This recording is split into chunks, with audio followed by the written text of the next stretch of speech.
Բարև ձեզ, ձեզ հետ եմ Անուշ Եսայանը եւ մեր հաղորդումը խոսենք օրենքից, քանի որ մասնագիտությամբ իրավաբան եմ եւ փաստաբան եմ, հրավիրել եմ Հասմիկ Հարությունյանին, ով հանդիսանում է իրավունքների պաշտպանություն առանց սահմանների ՀԿ-ի փորձագետ,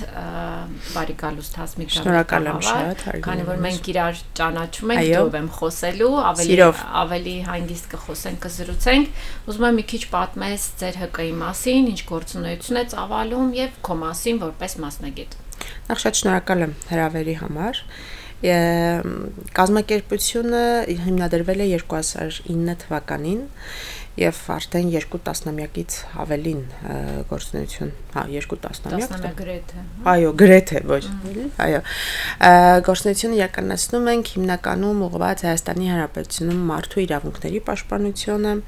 իրավունքի գերակայության եւ ժողովրդավարության, այսպես շատ լայն ասեմ, բայց մեր հիմնական շեշտադրումը բացի ամենօրյա ռեժիմով քաղաքացիների իրավունքների պաշտպանությունից, նաեւ դատական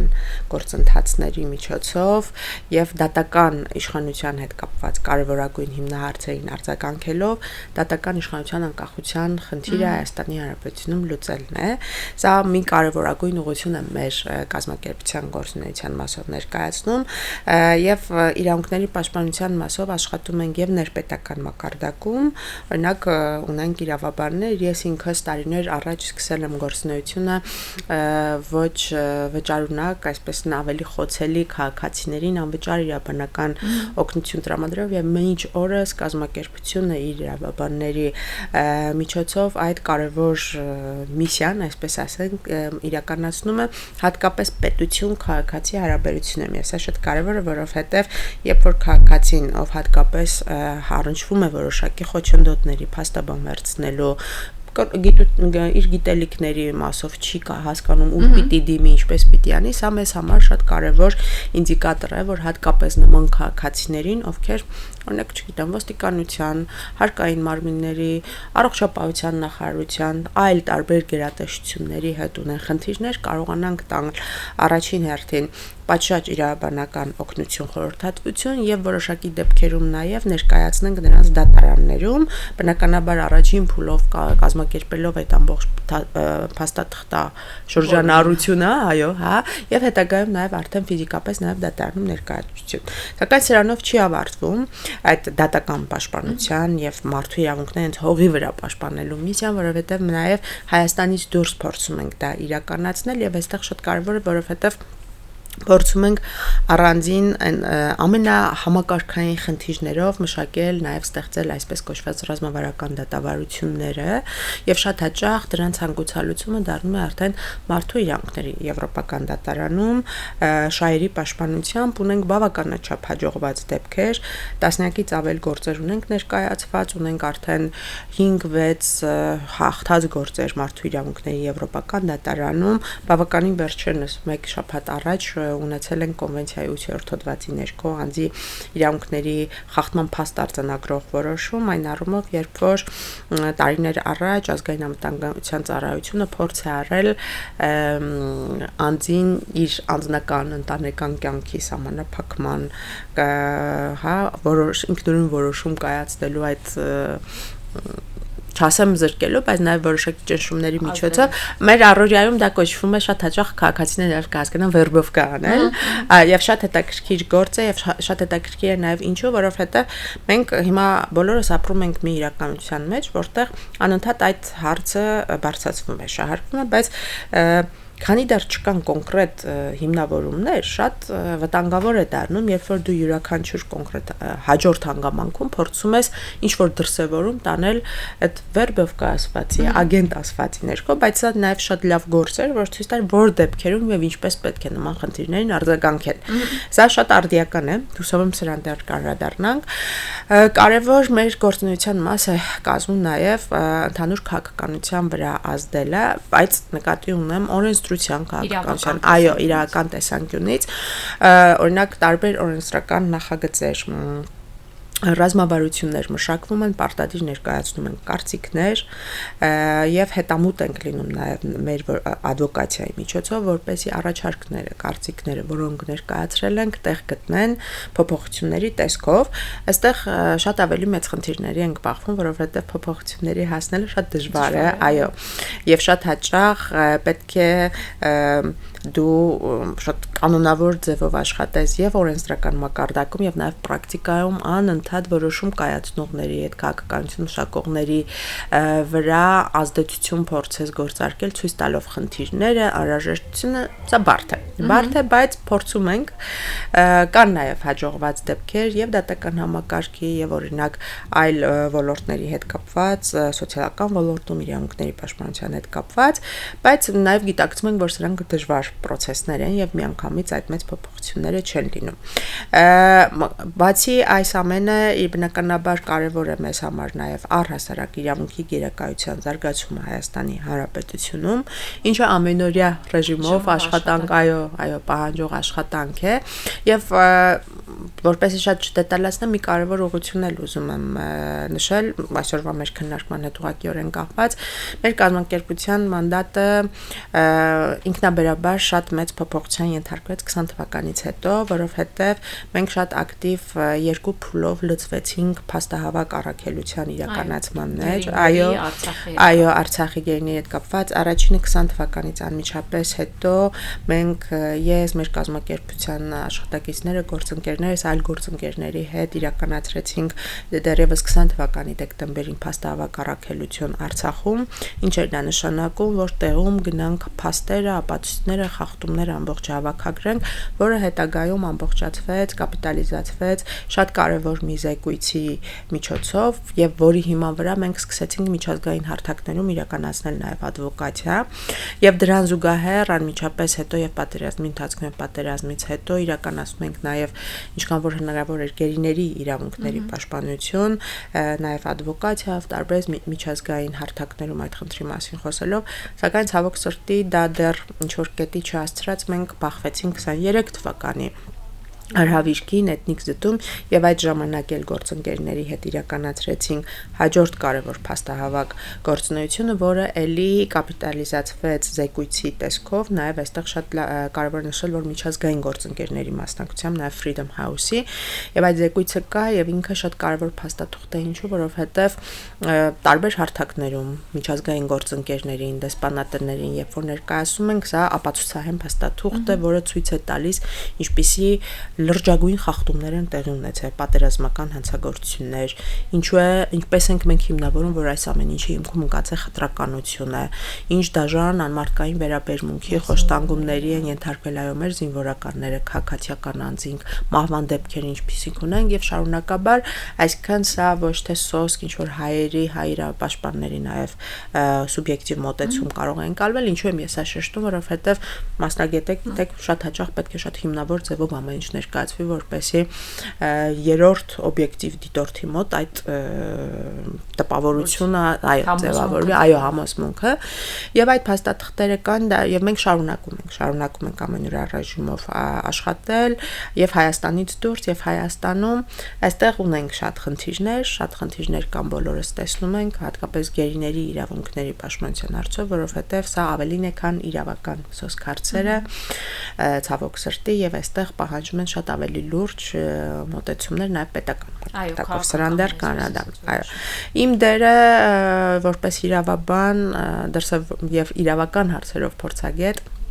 այս բոլոր process-ներում դրսևորվել եւ դրսևորվում է իմ գործունեության կարևոր ուղղություններից մեկը դատական համակարգի հետ կապված գործընթացներին որպես փորձագետ աշխատելն է Բարսագույն դատական խորհրդի ողջ գործառույթների հետ կապված եւ որպես արդյունք օրենսդրական նախաձեռնությունների մասով ոչ միայն մասնագիտական էքսպերտային կարծիքների տրամադրումը այդ նախագծերի վերանայում գնահատումը այլ նաեւ այդ գործառույթների իրականացումը հողի վրա օրինակ կարգապահական վարույթներ, դատավորների նշանակում, այդ process-ի մշտադիտարկման արդյունքում վերհանված խնդիրները, ընդ որում կրկին եւ տեղական մակարդակում եւ միջազգային կարևոր ուղղություն մեզ համար, որ ես շատ սիրում եւ աշխատում եմ բնականաբար մարդու իրավունքների եվրոպական կոնվենցիայի պրակտիկ կիրառումն է եւ դատարանի գործիքակազմը կիրառելի դարձնելը։ Այստեղ մենք շատ հաճախ լսում ենք, որ դե երկար է տևում, բարդ է, այդքան ժամանակ չկա, բայց գիտեք մենք ապրում ենք մի ռեգիոնում, մի տարածաշրջանում եւ այնպիսի ժամանակահատվածում, որ իրավական պաշտպանության բոլոր մեխանիզմներից պետք է լավագույնս փորձենք օգտվել, նույնիսկ եթե դա երկարաժամկետ է, այո, դա մտահոգիչ է շատ, բայց ինչ որ մի կետում տանում է նախ իրավունքի խախտման փաստի արձանագրմանը եւ բնականաբար դա չի կարող չհանգեցնել հետևանքների, օրինակ կարող է այստեղ գործի վերաբացում տեղ ունենալ, մեր տուժողների դիմումատուների համար շատ կարևոր հանգամանք, օրինակ կոմպենսացիան, որ ստանում են դա ինչ որ մի չափով իհարկե ոչ բոլոր դեպքերում, բայց ինչ որ չափով կարող է մեղմել այն վնասը, որ կրել են, գոնե բարոյական առումով, եւ իհարկե այդ գործերը եւ դրանց հետևանքով վերաբացումները կարող են հանգեցնել նաեւ շատ լուրջ օրենսդրական փոփոխությունների, այո, եւ նաեւ պրակտիկայի փոփոխությունները, ինչը հենց այդ վճիռների նաեւ որպես հետևանք կարևոր նշանակությունն է, հա։ Մեր հասարակության մոտ այսպիսի մի կարծիք է, որ միջազգային կազմակերպությունները կամ Հայաստանում թեկուզ գործող ՀԿ-ները մարդու իրավունքների պաշտպանությամբ զբաղվող անձինք կարծես թե իրենց աշխատանքը չի երևում, որովհետև այդ աշխատանքը շատ հետևողական եւ դանդաղ եւ շատ երկար էտապներով է գնում եւ բոլորը ակնկալում են շատ արագ արդյունք, շոշափել է, բայց ցավոք մեր հասարակությունը չի հասկանում, որ նույնիսկ մեր ներպետական դատարանները իրավունքների խախտման հստակ փաստի դեպքերում անգամ արագ չեն գործում եւ իրավունքների պաշտպանությունը տևում է արդարադատության հասնելը տևում է մի քանի տարի։ Դիցուկ վերջերս մի գործ էր եկել ինձ մոտ որպես փաստաբան, որը 2012 թվականից քննվում է 2012, սա կատաստրոֆիկ շատ վատ վիճակագրություն է, բայց դա եզակի չէ, այսինքն այո, եզակի չէ ցավոք, շատ են Էլուր մնաց թե երբ միջազգային կառույցների հետ ես խոսում, երբ քո նախունես պետական դիրքի ապահովման խնդիր պետական, այսպես ասած քո քաղաքական process-ների ապահովման, դրա հետ համադրելու այդ խնդիրը ունես եւ այլն, այնպես որ շատ կարևոր գործ եք անում, ես դա շնորհակալ եմ շատ 20 թվականից հիշում եմ մենք միասին փորձում ես ինչ որ մի չափով օգտակար լինել այդ Արցախի հետ կապված ողբերգության հարցում, բայց հուսանք ինչ որ մի բան մենք կհասնենք այս հարցում մեր իրավունքների պաշտպանությանը որպես ազգ հայ, այսպես ասեմ։ Հասմիկ ջան, ուզում եմ շատ կարևոր խնդրի մասին այսօր խոսենք, դա մարդու հիմնարար իրավունքներն ու ազատություններն են։ Ես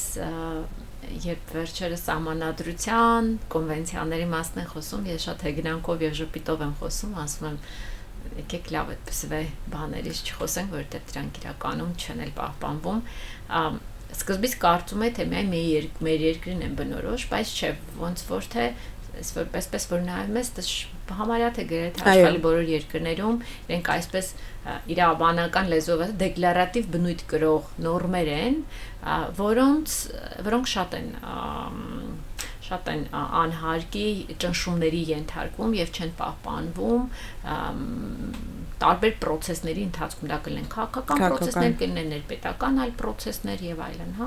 Հիմա ձեր գնահատականը Հայաստանում այդ մարդու հիմնարար իրավունքների եւ ազատությունների եւ առհասարակ դա ինչ է մեզ լսող ոչ իրավաբան լեսարանի համար բացատրենք այդ իրավունք, ազատություն ասված ինչ է, որտեղ երբեմն մեր հասարակությունը շփոթվում են ազատությունը, դա սանձարձակություն եւ ամենաթողություն է։ Այո, շատ լավ հարց եք տալիս իրականում, անշուշտ շատ լավն է, տեղին է հարցը քո, որովհետեւ մենք ինքներս այս դիլեմային անընդհատ բախվում ենք ամենօրյա կյանքում եւ պատկերացեք լինելով մարդու իրավունքների իրավապաշտպաններ, մարդու իրավունքի պաշտպաններ, իրավապաշտպաններ, մի կողմից կա այդ առաքելությունը, շատ ուժեղ գիտակցում, դու դրանով աշխատում ես, բայց մյուս կողմից ամենօրյա գրաֆիկով նաև բախվում ես այն բոլոր մարտահրավերներին, որ կան, բայց այստեղ պիտի միանգամից նախ նշեմ, որ Սրանք process-ներ են, որ միայն Հայաստանում չեն տեղի ունենում։ Ամբողջ աշխարհում մենք հիմա տեսնում ենք գոյություն ունեցող կոնցեպտների եւ արժեքների փոփոխություն։ Ես կուզեմ մի քիչ հետ հայաց գցելով նաեւ հասկանանք այդ իրավունք ասվածը ոնց էր ձևավորվել, այդ արժեքները ուր են հասել եւ ինչու է ամեն ինչը հիմա տեղի ունենում, որովհետեւ դեռ երկրորդ համաշխարհային պատերազմից հետո այն բոլոր արհավիրքները, որ տեղի են ունեցել, միջազգային կառույցները երբ որ ձևավորվում են, այսպեսի մի լավ խոսույթ կա, հիմնադիր հայրեր ասված է, դրանք են բոլոր կարևոր ֆիգուրներն են, ովքեր կրել են գաղափարները, որ պիտի օրինակ ձևավորվի ՄԱԿ-ը, Եվրոպայի խորհուրդը, հետագայում ընդունենք այս հռչակագիրը, այս կոնվենցիան, որտեղ կարևոր են, այդ հիմնադիր հայրերը կարևորել եւ հասկացել են, որ այս ամեն ինչի երկրորդ համաշխարհային կոնտեքստում եթե վերցնենք, ամեն ինչի առաջին կրողը մարդն է, բացասական բոլոր հետևանքների կրողը ինքն է, կենտրոնում ինքն է, տարհավիրքների, խաղաղություն ասված, պատերազմ ասված, եւ պիտի ընդունվեն մոտեցումներ, որոնք առաջին հերթին կպաշտպանեն կապահովեն այո այդ խաղաղություն ասվածը պաշտպանելով մարդ ասվածին, հա։ Իհարկե այստեղ ես ներկայացնում եմ նաև մինի մակարդակով, բայց մակրո մակարդակում արդեն դա խոսքը գնում է պետությունների բնականոն գործունեության, էկոնոմիկայի զարգացման, ինստիտուտների ձևավորման, որովհետև նման իրավիճակներում, ինչ որ տեղի էր ունեցել երկրորդ համաշխարհային ընթացքում եւ հետո այն ճգնաժամը որ ձևավորվել էր, պահանջում էր շատ կտրուկ մոտեցումներ։ Դրանից հետո մենք ունեցանք այդ նոր ձևավորված աշխարհակարգը,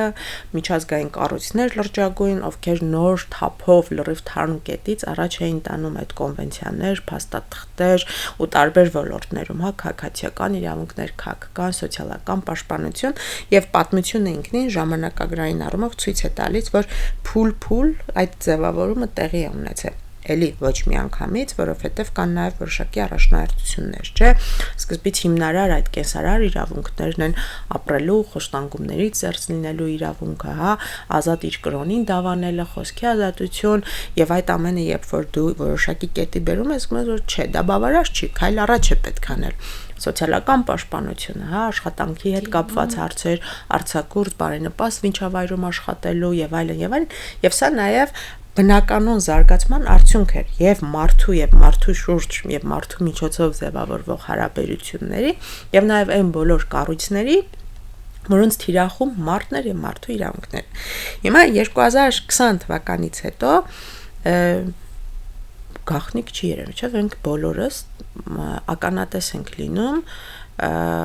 տարբեր աշխարհամասերում տեղի ունեցող լրջագույն կոնֆլիկտների, ռազմական եւ այն ամեն ինչ մենք ժամանակին որպես ուսանող սովորում էինք դասագրքերում, տեսնում ենք ինչքան արագ դրա հակառակը տեղի ունենում։ Օրինակ մեր տարածաշրջանում բնականաբար մեզ ամենամոտ, ամենահոգեհարազատը մեր համար ամենացավալին Արցախի հետ կապված հարցերն էին, բայց զուգահեռ վերջին 3 տարվա ընթացքում տեսնենք ինչեր են տեղի ունեցել, բացի Ուկրաինա-Ռուսաստան, որ ամենաշատ խոսացածներից է Գազա,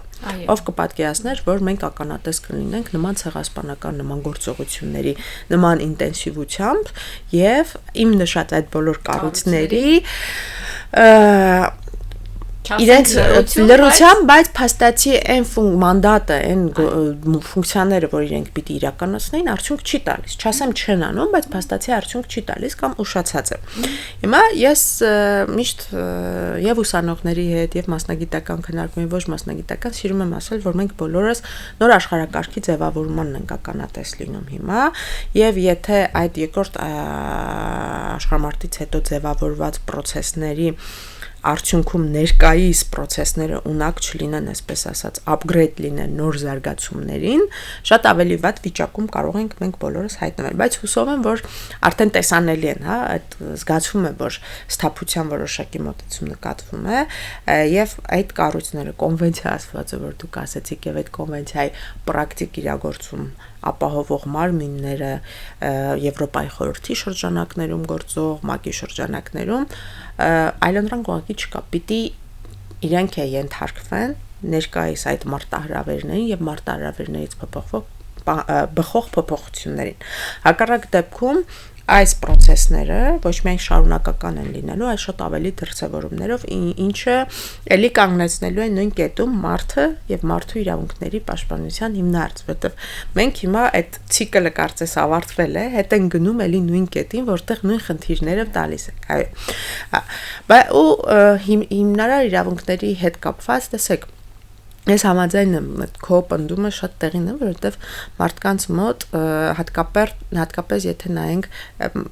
դիտարկենք հասարակությունից հասարակություն, որ ովքեր անցել են քաղաքակրթության որոշակի էտապներ, ապուլեր, տարբեր է։ Եվ այստեղ մի շատ կարևոր բան եմ ուզում նշել, ինձ կամաձայն ես իմ հետ, որ մենք չենք կարող այս զարգացող ժամանակաշրջանում անտեսել սոցիալական մեդիայի, հարթակների եւ արհեստական բանականության նաեւ դերը, օրինակ 10 տարի առաջ, 20 տարի առաջ այն ծավալները, օրինակ նույն ազատ խոսքի հետ կապված, որ մենք կարող էինք իրացնել կամ ստանալ ինֆորմացիա տեսնել, նույնը չէր ինչ հիմա է, չէ՞։ Մենք հիմա ամենօրյա գրաֆիկով նաև տեսնում ենք, եւ նաև սա է պատճառը, որ մենք ցենց զարմանում ենք, որովհետեւ մենք հիմա կարող ենք 1 ժամվա ընթացքում իմանալ, տեսնել, թե աշխարհի տարբեր հատվածներում, ռեգիոններում ինչ լրջագույն process-ներ, ինչ խախտումներ են, այդ ինֆորմացիայի հոսքից ելնելով էլ նաև եզրահանգենք, որ տեսեք ինչ շատ խախտումներ են տեղի ունենում, ինչպիսի process-ներ են։ Եղել են ժամանակահատվածներ, մինչ այս process-ները, որտեղ մարդիկ զուտ նաև հասանելիություն չեն ունեցել այդ ինֆորմացիային, հա, սա է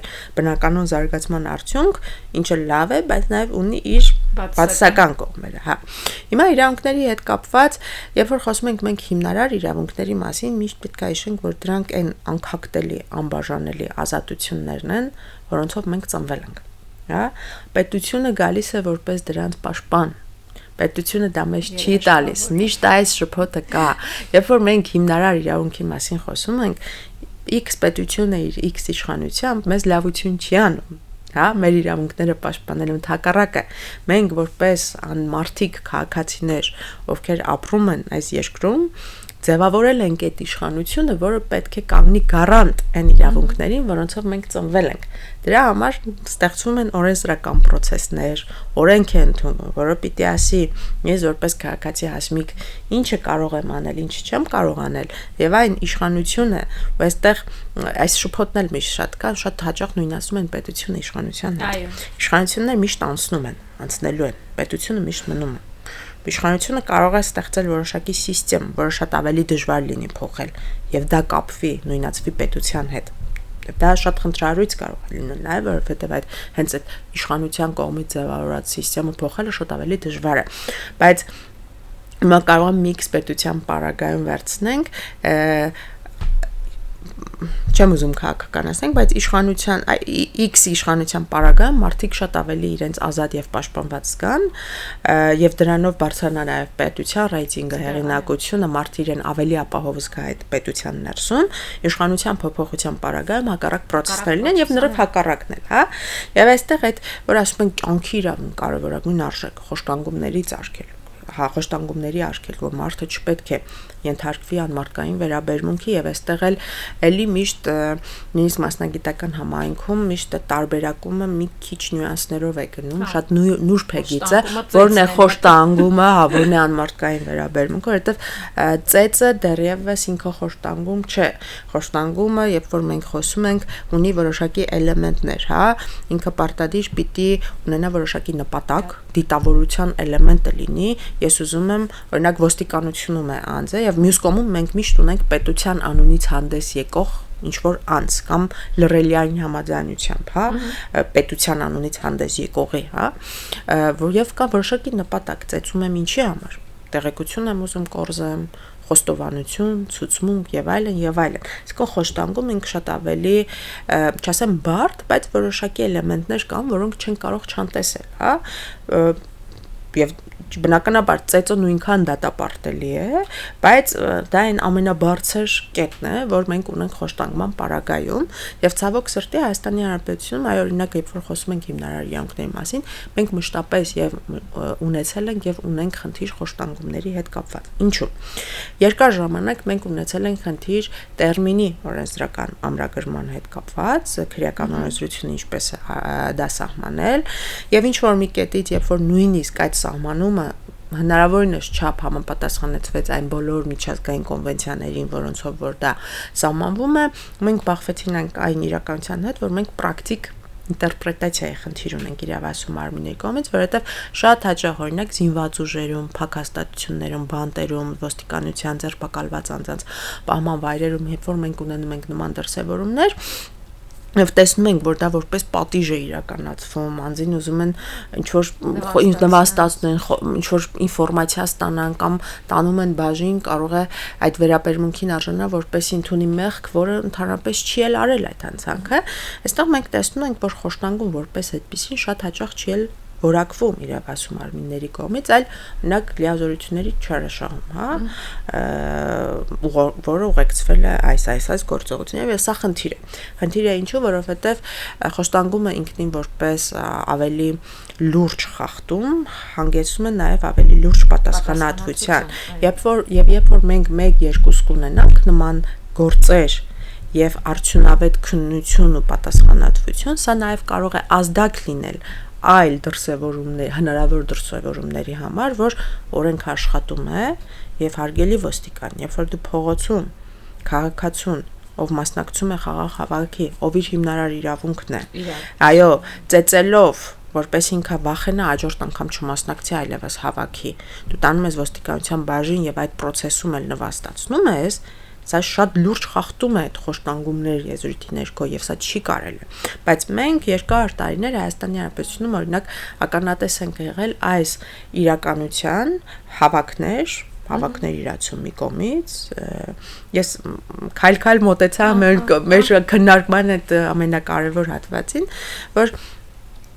մի կողմից ունենք այդ հիմնարար իրավունքի իրացման իրականություն, անհրաժեշտություն մարդիկ իրականացնում են դա ամենօրյա ռեժիմով, բայց պետությունը, որը որ պիտի դա ապահովի, իդեմս իր իշխանությունների, ոչ միայն տես չի կանգնում, որ դա իր երաշխավորված ձևով իրականացվի, ավելին երբ որ խախտումներ են տեղի ունենում, այդ խախտումների համար չի ապահովում այնպիսի պատասխանատվության միջոցներ, որ հետագայում նման խախտումները, այնպես կանի, որ կկանխվեն։ Եվ սա մենք շատ հաճախ ենք տեսել։ Երևի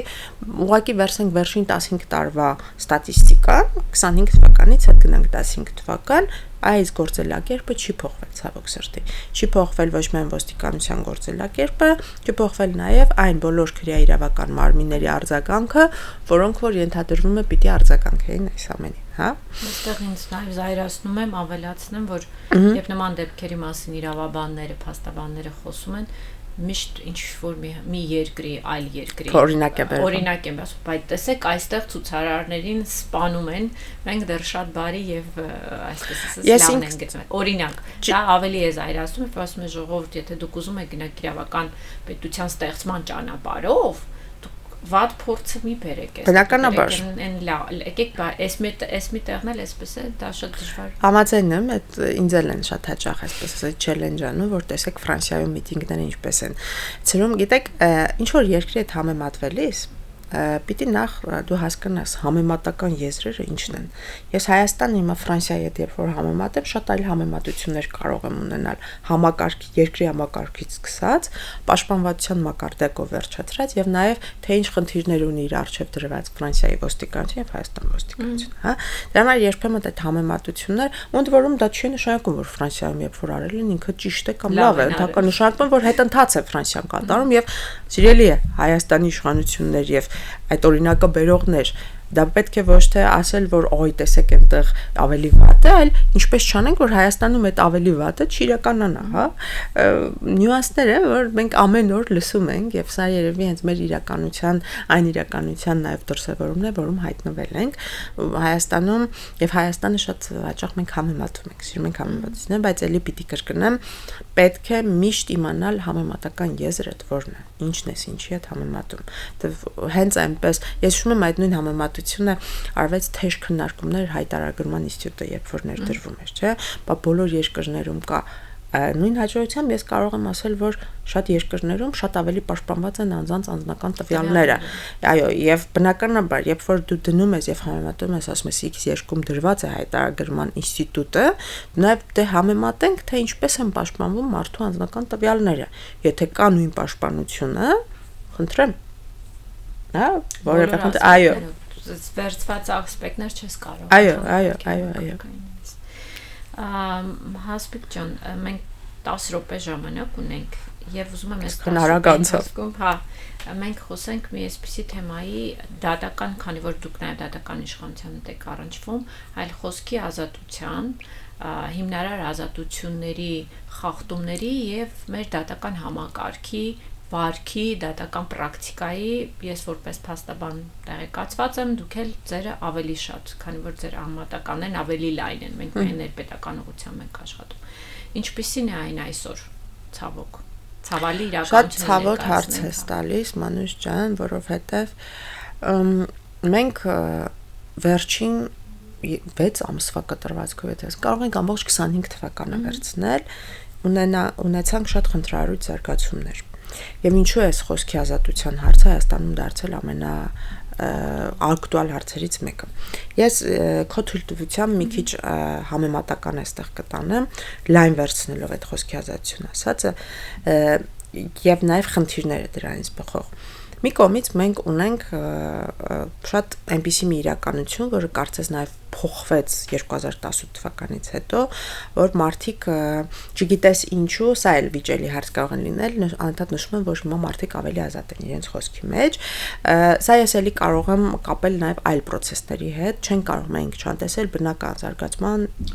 բնականon սոցիալական ցանցեր եւ այլն, հա, այդ ամեն ինչը անխուսափելի է, մենք չենք կարող դրանք բացառել, հա։ Երբ որ ես ուսանող էի կամ դպրոցական էի,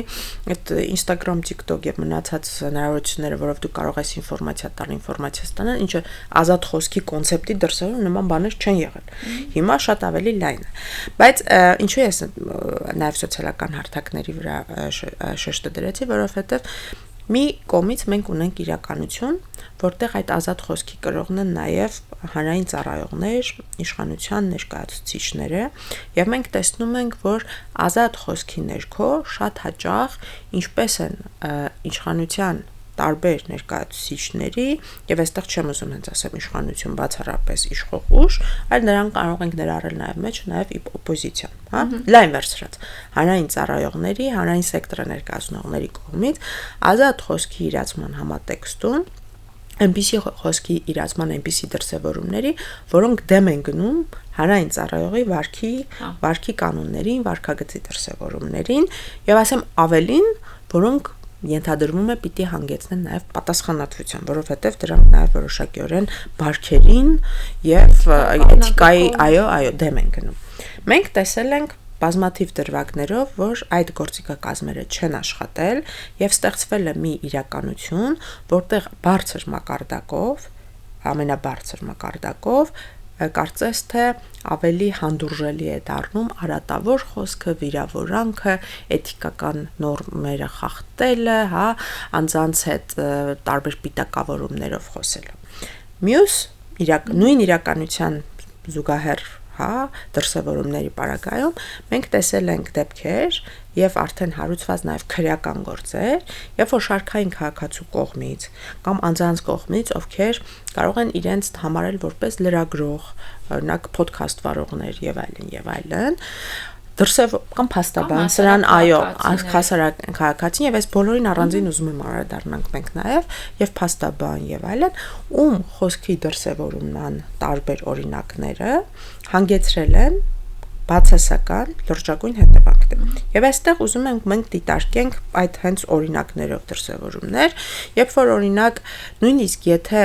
փաստաբանը կամ լրագրողը կամ շարքային քաղաքացին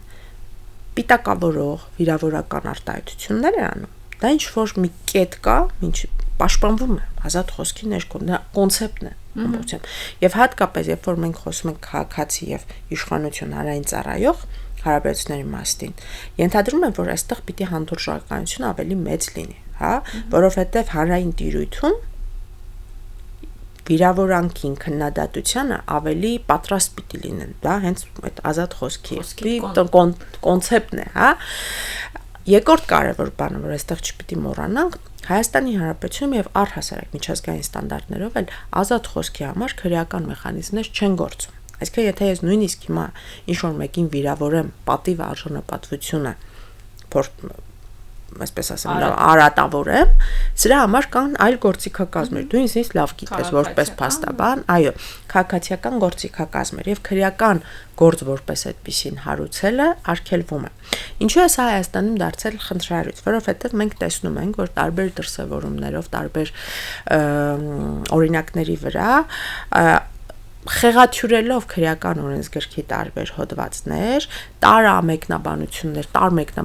տալով, շատ հաճախ նաև սխալ եւ իրավունքի օրենքի կոնցեպտին հետեւ գնալով, մարդիկ ազատազրկվում են իրենց ազատ խոսքի համար այն դեպքում, երբ որ ես չեմ ասում, հա, եղել են դեպքեր, երբ որ իսկապես շատ ոչ ընդունելի խոսույթ է եղել, սուր է եղել եւ այո, այդ խոսույթը կարող էր հանգեցնել օրինակ քաղաքիրավական գործիքակազմերով պաշտպանության։ Եվ այստեղ իդեալական վիճակ կարող էր լինել, որ մենք տեսնենք պետությունը զգայուն է նման դրսևորումներին, իրավապահ մարմինները զգայուն են եւ չի գնում դա քրեական գործիքակազմերով, որովհետև դա չի կարելի եւ չի գործում եւ արհեստականորեն չենք բերում քրեական օրենսգրքից մի հոդված ուղղակի անձին լրացնելու եւ պատժելու համար։ Երբ որ այո միջոցը իրար չեն համընկնում այս դեպքում։ Երբ որ նման դեպքերը, օրինակ, փաստաբանը շատ քննադատական մեկնաբանություն է կատարել դատարանի իրավապահ համակարգի վերաբերյալ, հա, ինչ որ սա ընդունելի է, սա նորմալ է քննադատությունը։ Կոնկրետ իրավիճակում միգուցե անցել են այո կարմիր գծեր, որը դեմ է եղել, իսկապես արատավորող է եղել հեղինակության հետ կապված հարցեր առաջացել են, հա։ Ինչու չի գործարկվում օրինակ քաղաքիրավական գործիքակազմերը, որովհետև դա ավելի ընդունելի կլիներ եւ այս բոլոր շփոթը, որ առաջացել է իսկապես տեղին քննադատությունները, որ առաջացել են, դրանց համար տեղ ուղակի չէր լինի, որովհետև ամեն ինչ օրինական կլիներ։ Հիմա ցավոք սրտի մենք չունենք դա, մենք ականատես ենք մի իրականության, որտեղ ազատ խոսքը ճնշելու պատժելու համար հարուցվում են քրեական գործեր եւ ավելին որպես տրամաբանական շարունակությունն էլ դատական պրակտիկային էլ արդեն գալով տեսնում ենք ինչքան շատ մեծացել է Հայաստանում կալանքների թիվը, այո,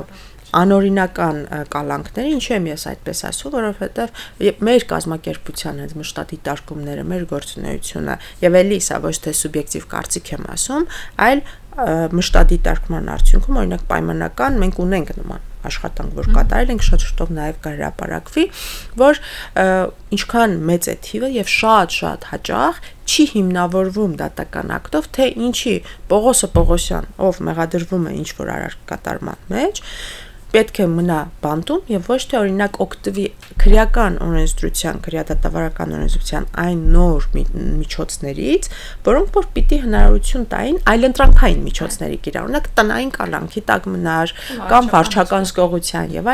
այլն, որովհետեւ պետությունը որոշել էր ինչ որ մի կետից, որ պիտի անցնի պատժողականից վերականգնողականի եւ նպատակը բանտերը զոտ լցնելը չպիտի լիներ։ Հիմա մենք ունենք շատ վատ պատկեր այս առումով, կալանքի թիվերը մեծանում են, ավելին չի հիմնավորվում դատական ակտերով, թե ինչու պիտի անձը մնա օքեյ, նույնիսկ եթե ինչ որ մի պահի նախնական փուլում 2-3 ամիս են կարևոր փուլում, երբ որ դրա անհրաժեշտությունը եղել է, դա վերացել է, մենք տեսնում ենք շարունակում է կալանքը եւ չի հիմնավորվում։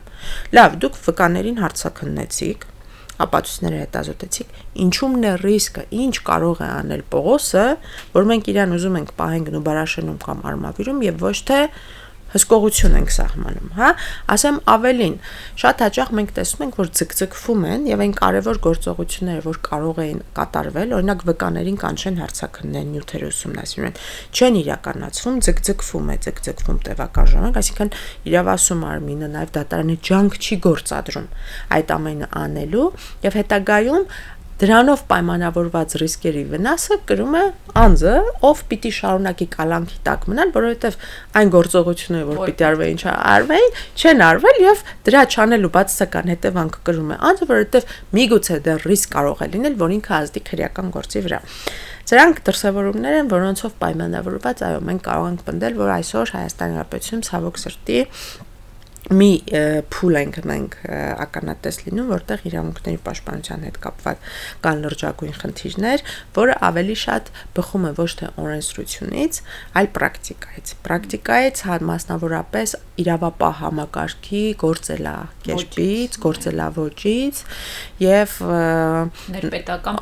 պրոցեսներից, մեր մարտահրավերներից, որտեղ շատ հաճախ մարդու իրավունքը սկսում է ստորադասվել քաղաքական տարբեր նպատակներին եւ սա այն ամենավտանգավոր կետն է, որից հետո ժողովրդավարական հասարակությունները այլևս դադարում են լինել ժողովրդավարական։ Հասմիկ ջան, շատ հետաքրքիր զրույց էր։ Ես ուզում եմ մենք էլի հանդիպում ունենանք ու շատ կարևոր թեմայի մասին խոսենք, նաև մարդու ազատությունների եւ միջավայրի մասին, էկոհամակարգի։ Անպայման կհասցնենք։ Եվ սրա մասին, քանի որ մենք Երևանում ենք բնակվում եւ խնդիրները ակնառու են, սրա մասին եւս կհրավիրեմ